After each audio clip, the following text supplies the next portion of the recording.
He's healthy, yes. So he's going to play. So Yeah. who will you have to sit out? Sasha and Jawan. That's why we shouldn't have a list. Everybody is healthy. They should be able to dress. Why don't you try it, maybe? Yeah, I don't want to try that. Anyway. That's new, at least. Hmm? I mean, for you guys to have everybody healthy. Yeah, that's nice. First time this year, I think.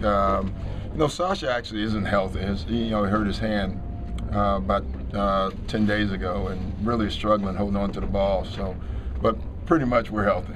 Different from the wrist injury that he had earlier? Yeah, same thing. Yeah. You excited to see Mikal get out there tonight? Yeah, I am.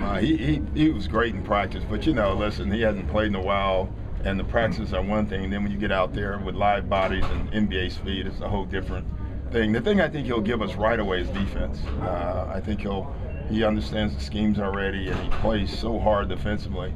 And then the thing we want him to do is just make those open shots that he can do. But I just think that'll come.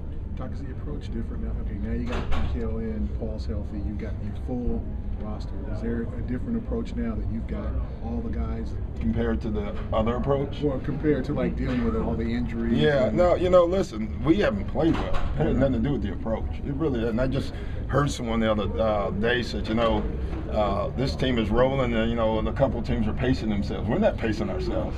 We're not winning games. We got to play better, and that's the bottom line with us.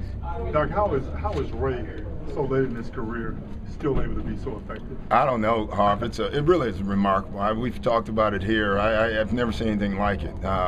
It's funny. I always think sometimes he works out too much. And literally, yesterday we practiced for 2.5 hours, and then he goes and runs on the treadmill. And I don't know where it comes from. He takes care of his body. Yeah, it is. And he takes care of his body. And, the joke around the team, he had Keon trying to, do his program. And after about 5 days, Keon told me he's exhausted. He can't move anymore. So it's just Ray. He's a physical specimen.